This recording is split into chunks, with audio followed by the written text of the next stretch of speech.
Welcome back to the New World Next Week. I'm James Corbett of CorbettReport.com. And I'm James Evan Pilato of MediaMonarchy.com, and this is New World Next Week for August 28th, 2014, and you can always find the links and sources cited in these shows on NewWorldNextWeek.com. James, this episode is kind of a strange, synchronous batch of geopolitical stories that show a ton of moves are being made right now on the grand chessboard. So let's start with our first story in France, as there seems to be another IMF chief takedown, as Christine Lagarde charged with negligence over Graft case. Let's grab this from the AFP. IMF chief Christine Lagarde, one of the world's most powerful women, announced Wednesday, that's today as I still come to you here in the States, August 27th, that she'd been charged with negligence over a multi-million euro graft case relating to her time as French finance minister. The shock announcement came a day after she was grilled for more than 15 hours by a special court in Paris that probes ministerial misconduct, the fourth time she's been questioned in a case that has long weighed upon her position as managing director of the International Monetary Fund, tarnishing the good name of the IMF. Quote, the investigating commission of the Court of Justice of the French Republic has decided to place me under formal investigation, she said in exclusive comments to the AFP. Asked whether she intends to resign, she responded, no. Her fate now hangs on what the IMF Board of Directors will decide. I have instructed my lawyer to appeal this decision, which I consider totally without merit, said Lagarde, who replaced Dominique Strauss-Kahn as IMF chief in 2011 after he became embroiled in a New York sex scandal involving a hotel maid. Now, James, this latest situation with Lagarde relates to payoffs back in the Sarkozy 07 election, which has strange connections to Adidas, the athletics company whose U.S. headquarters is right here in Portland. So I'll remind you to look at last week's episode 200 for more on how your city invests in the same criminals you occasionally see splashed across the front page.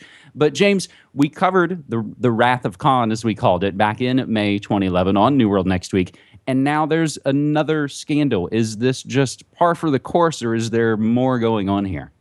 Very good question. All that we know for sure is that there are a lot of shady dealings around that Sarkozy election. There are so many different connections there that there's, I mean, clearly I think that probably deserves an examination unto itself. But yeah, the question is why now? Why is Lagarde being taken down? Is she being taken down? Is this just a sort of Damocles they're just going to dangle over her head as kind of, you know, don't step out of line because we have this over you? I don't know. I mean, there are so many different possible ways this can go. I guess if there's anything that we learned from the Dominique Strauss-Kahn incident, it's that we don't necessarily know what the power politics are until the story starts to develop. And in that case, there were a lot of people speculating on whether DSK had stepped off script and was talking about how the IMF needed to step away from its austerity and things like that. But as it came out and as the story unfolded, it became 100% clear that that was a political takedown, a French political takedown. It was affected by members of Sarkozy's election campaign who were caught on camera high-fiving after DSK ended up getting caught and all of this. I mean, it was just blatant what happened there after those details started to come out, but it's not the type of thing that we necessarily have access to. I'm racking my brain trying to think of any reason why Lagarde might be being taken down right now. The only thing that's hitting me that was unusual in the last several months was her speech back in January with the magic number 7 numerology mumbo-jumbo that she was spouting, but is that really a reason for someone like Lagarde to be taken down? I really doubt it, especially since all the talk before this point was how this was, you know, a wink and a nod to the people in the know, so why would she be taken down for that? You know, that kind of thing. So I'm looking for anything that she said that would be against the IMF kind of official talking points or any indication whatsoever that she's going off script. I don't see any in the public record. Maybe if people have some, they can leave them in the comments. But at this point, again, I think we have to wait to see how this story develops. And who knows? I mean, maybe she'll just use her get out of jail free card, and nothing will even come of this. So I think we have to wait to see what becomes of the story. I was thinking the same thing, that hopefully folks out there will share their ideas. And this may be one of those cases where we won't know until 6 months, 12 months down the road, where some story will then come out that we'll realize and we'll be able to kind of backtrack and connect the dots. So we'll continue to look into that. Our second story, James, we fly over Libya. As we note, the U.S. is furious after the source of mystery Libya bombing raids revealed. This comes from Zero Hedge. Over the last week, a new geopolitical mystery emerged. An unknown party was launching airstrikes against Libya. The strikes puzzled all media outlets, including Reuters, which just over the last weekend reported that, quote, unidentified warplanes attacked positions of an armed faction in the Libyan capital of Tripoli on Saturday, residents and local media said. Local channel Al Naba said the planes had attacked 4 positions of the Operation Dawn, an umbrella of Islamist-leaning forces. Now, those unidentified parties have been revealed as Egypt and the United Arab Emirates, which, as the New York Times reports, quote, have secretly teamed up to launch airstrikes against Islamist-aided, or allied, rather, militias battling for control of Tripoli in a major escalation between the supporters and opponents of political Islam. So, James, this is, as I even seem to get lost in the ridiculousness of who's fighting who over what. The surprise here isn't the intervention. It's that both of those countries, Egypt and the UAE, decided to ignore the U.S. So, again, from the New York Times, they say, quote, the United States, the official said, was caught by surprise. Egypt and the Emirates, both close allies and military partners, acted without informing Washington or seeking its consent, leaving the Obama administration on the sidelines. So now, James, in the relateds to this story, too, we'll note that Libya is now a quagmire that looks like Somalia. But what Zero Hedge breaks down is how, like we noted last week, America is falling apart. James. Well, exactly so, and on the international stage, spectacularly so, given events like these and the fact that now, yes, even relatively minor players on the geopolitical chessboard aren't even informing the Washington of their moves before they make them. That really is a diplomatic insult to the leader of Pax Americana, and something that would have been unthinkable a decade or two ago. So it is certainly a tectonic shift that's taking place right now. And I suppose the other angle to this story is the unbelievable, astounding hypocrisy of the United States demanding to be informed who's bombing Libya ahead of time because, you know, they're the main player, and how dare you coordinate strikes without us. And this, I think, relates to a tweet that I retweeted from Niall Bowie just earlier this week, where he was writing about the Russian aid convoy. He says, if Russia's aid convoys are a violation of Ukraine's sovereignty, what about U.S. not coordinating with Syria as it launches airstrikes?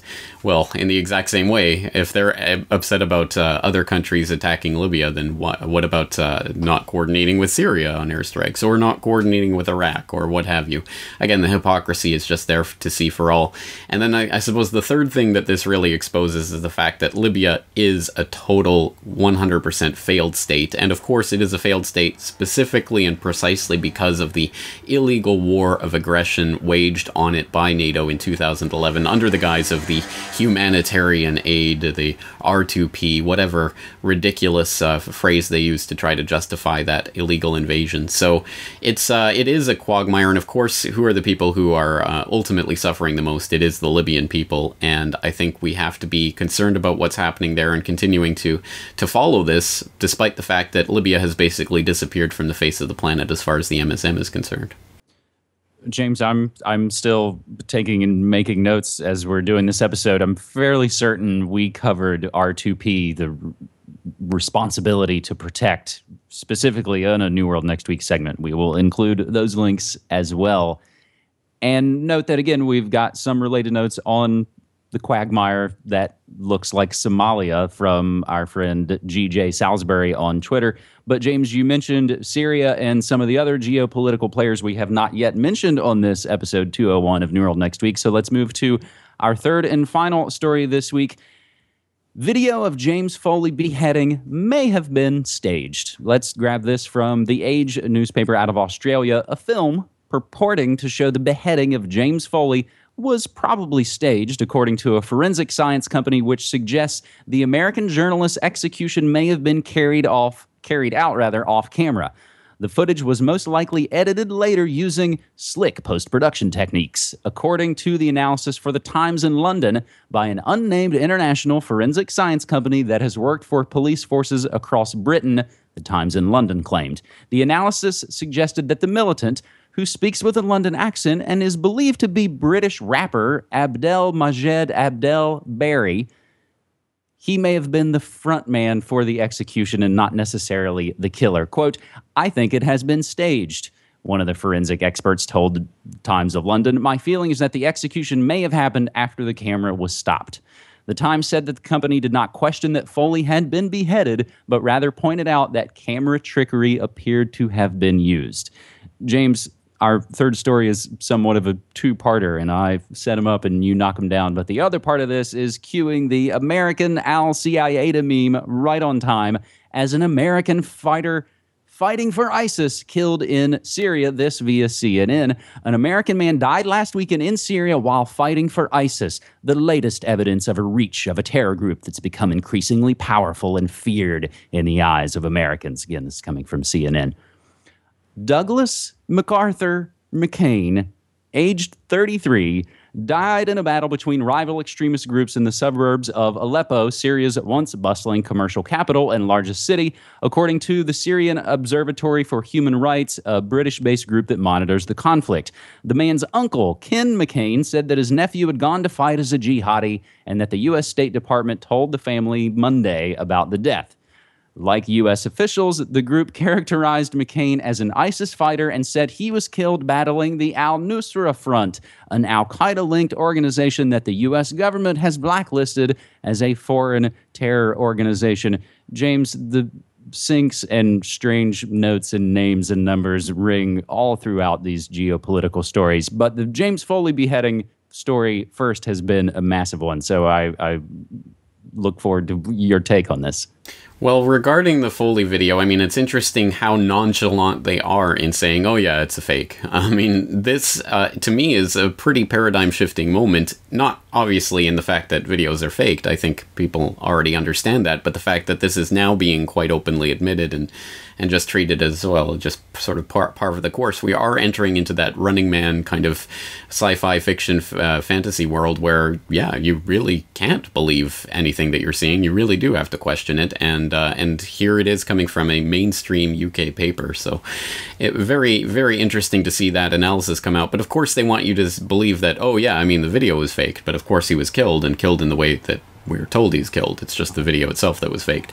I have no more reason or basis for believing that speculation than I do any other speculation, including the claims by Bashar al-Assad's political and media advisor that Foley was killed last year and that the UN has information on that. Again, I mean, I'm willing to believe that's not the case, but again, it's very much up in the air at this point, especially given the fact that one of the most fundamental pieces of this entire story has been admittedly faked. I think we have to keep all of those different options on the table in terms of explaining what this story really means.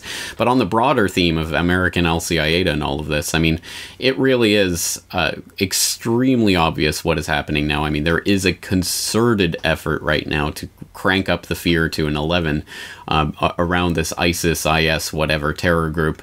It is absolutely the most, I think, the most worrying run-up of fear campaign that we've seen in recent years. And of course, I mean, the worry is always not the bearded Muslim radicals and the American white Al-Qaeda and all of this.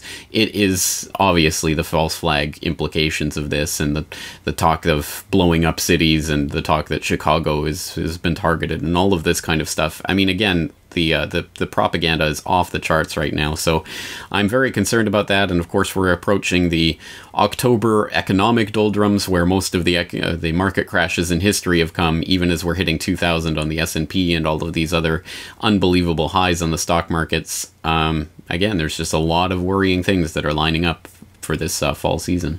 Yeah, James, you've already mentioned October, and I was just even thinking this is our last episode for August, and there's an old saying that you never introduce a new product in August. That a lot of these things do seem to be sort of the teasers of perhaps what could be to come.